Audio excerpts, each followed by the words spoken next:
Hi, I'm Deanne, welcome. We're here today, this is Stephanie, she's joining me, and we're going to just go over what it's like to be sleeping in pregnancy. I've had lots and lots of students come to me over the years telling me that it's the one thing that they really struggle with is the advice on sleeping and position. So we're going to try and break it down for you today. Always veer on the side of caution, always do what makes you feel comfortable, and if anything doesn't feel right, please don't come into the position. Okay, Stephanie, let's try.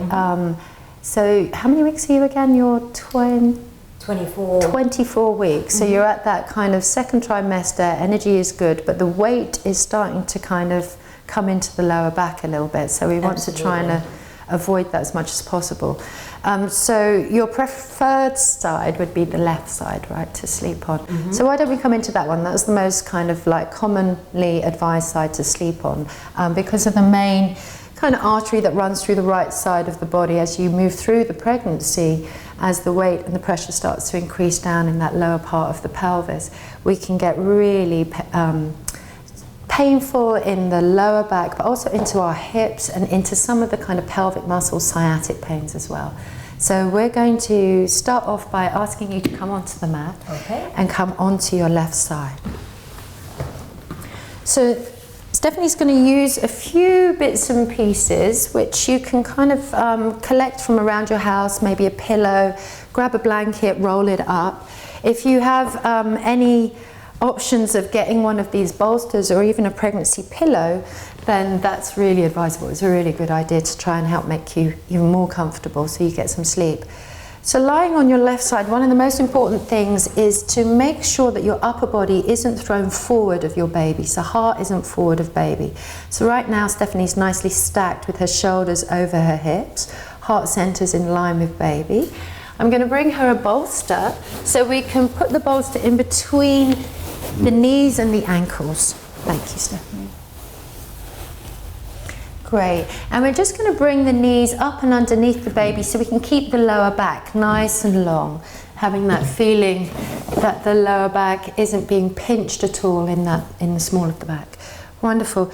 Stephanie's just in that second trimester, mid-trimester. So baby bump isn't too big right now, but as you move along in the pregnancy, you may prefer, just so that you can have a little bit more support and don't pull on your lower back, a little support underneath the baby here. So you roll back, great, thank you. And come back and forward, wonderful. So Stephanie's chest is wide open so she can breathe in without any compromising here. And the full length from pubic bone all the way up to her throat is nice and open so that we don't actually have any compressing around the diaphragm. So this is a good position for maybe 3 or 4 hours, as long as your bladder holds out. So hopefully this is your go-to position. What we can do after this, if you were a back sleeper, we can easily modify this just a little bit. All the same bits and pieces, the bolster in between the knees, blanket or some kind of scarf underneath the baby, and your pillow or a block of some kind behind your head. And then what we would do is we would pull in, this is a yoga bolster. You can use any kind of cushion at all here, but you want it to be quite long and sausage-like in its shape. And I'm going to bring the end of that bolster right up against Stephanie's tailbone and then bring the rest nestled into her back, so she's got some support here. And then Stephanie's going to let herself roll back with the weight of that right arm, and she can lay it nice and flat on the block here or the bolster behind her. And again, as you can see, the chest is nice and open, so that's a really good thing for keeping space for the lungs. And the movement for the diaphragm is nice and free. There's no pressing or compressing around it. So we are really trying to optimize as much oxygen as possible to flow through the body so you and baby get kind of nourished and looked after while you're sleeping. So this is for the back sleepers, those of you out there that have missed sleeping on your back. We're also, if you do suffer from heartburn or indigestion, this is also a really nice position to come into. And then after that, I think I'll give you some advice on how to sleep on your back if you're still sleeping on your back. Although it's kind of recommended that you don't towards the mid to end of your pregnancy. there is this idea now that a lot of people are asking us to move. Make sure that we move regularly throughout the night so we don't get stuck in one position. But we are going to ask Stephanie to accommodate us, although I'm not sure how often she sleeps on her back anymore. So the main key with sleeping on your back is not to put too much of the weight into the lower back. So what I might do is ask Stephanie if she could roll back off this bolster, though it looks lovely. Roll this one away. We're going to keep the block for underneath her head. We're going to take the blanket away. Sorry for leaning over you. And then this bolster is going to stay in between, it's going to stay close by, and we're going to pop it under Stephanie's knees once she comes onto her back. So I'm rolling that out of the way. Before you come up, Stephanie, you might not have one of these at home, but if you do, it's a good idea to bring something in between the knees. It could be your pillow that's in your bed. And when you're ready to roll over onto your back, squeeze the knees, squeeze through the inner thighs towards your block, and keep that pressure there, and it will help keep the lower back nice and long, and your core muscles will be taking some of that weight as you roll off onto one side or onto your back.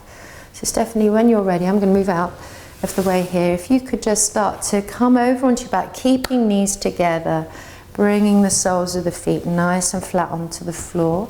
Good. As you press into the floor through the feet to lift your pelvis, squeeze the block a bit more. Coming back into an alignment where you've got your head in line with your heart, in line with your baby. Unfortunately, you've come a little bit off your mat, but that's fine. And then we'll bring this bolster, removing the block, bring the bolster underneath the knees. And let the legs lie out nice and flat. Separating the feet, letting the knees fall out, good, palms up towards the ceiling, and taking a moment to really let the weight in your back body settle. So at this point, because the knees are slightly bent, that's going to keep her lower back nice and safe. One piece of advice is if you are moving from one side to the other or from one side onto your back, just make sure you don't repeatedly take one leg and then the other leg across, because you end up pulling in between the thighs on your perineum. So as you breathe in and out, just make sure, if you're doing it like this, to change it, bring the knees together and roll over onto your back. And to come out of the position, bring the knees up and together and roll over onto your side. Each time you go to push up, squeeze the legs together. So you're working the lower body to keep you nice and secure when you're on your way up. Lovely.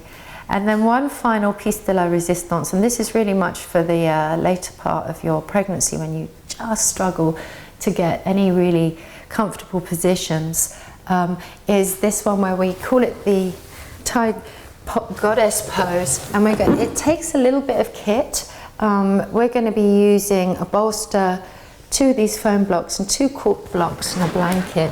So if you were going to do this at home, again, I would recommend you try and find a rolled up blanket that you can use, or any kind of books that you can kind of use to bring that wedge underneath the head.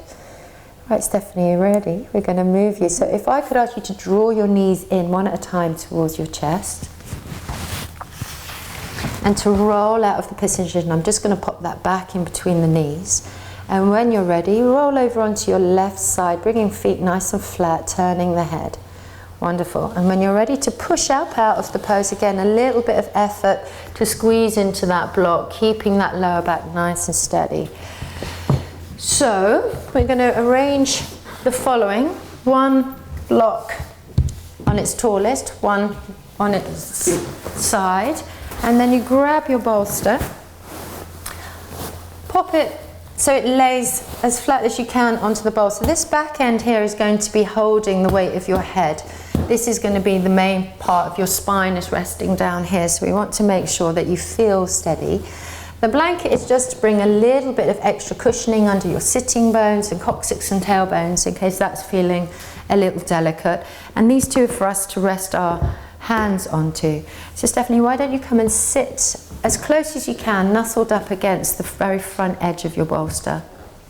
And you can bring the soles of your feet together. I'm just going to stabilize this while Stephanie rolls down. And before you come down, feel long through your lower back. Feel the tailbone slightly curling under and sink back with baby into the front of your tummy space as you move back to lying on the bolster behind you. So tucking that tailbone under, feeling length in your lower back, rolling all the way back with the weight of your head. Don't know if you heard that, but Stephanie really liked that. She sighed out. Good. Wonderful. So Stephanie's got soles of the feet together. She's resting in Baddha Konasana.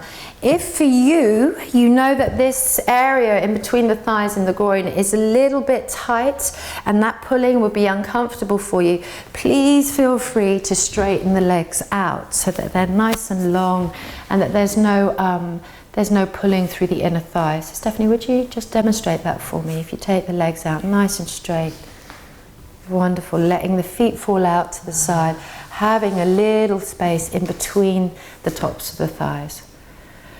Breathing in a nice easy way, and as you exhale, relaxing and emptying your chest, feeling that whole weight of the lower part of your body sinking and settling into the ground. So as you can imagine, for later on in the pregnancy, this is a saver, this one. I would love to leave Stephanie here because she looks very relaxed, but we're going to bring her back, unfortunately for Stephanie, we're going to bring her back nice and slowly. So when ready, Stephanie, take a breath that doesn't feel like you're working too hard and let it expand in your belly and chest. Have a nice big breath out where you sigh, letting everything sink a little deeper. Let's breathe in for a moment and start to lift the arms up and over your head. We're going to have just a little stretch before we take you out of this position. Holding on to one of your wrists, just feeling like you can lean over to the left side or the right side, turning the nose to that side that you're leaning into, and then come back to the center. And just a very easy release from one side to the other. Exhaling, let the arms come back down through the space on either side of you, breathing out. Wonderful. We're going to bend the legs, bring the soles of the feet nice and flat. Keep the feet and the knees together, and then choose a side that you want to roll over onto so that you can come off your back and spine. As you do this, have a little squeeze with the knees, keep that lower part of the pelvis turned on so some of those muscles are stabilizing. And let's take your right arm over the body to the floor in front of you so you can push yourself up nice and slowly, using that left arm whenever you can. Coming up with the weight of the head last. Easing back with the pelvis to the floor. Wonderful. Well done. Yes. Namaste.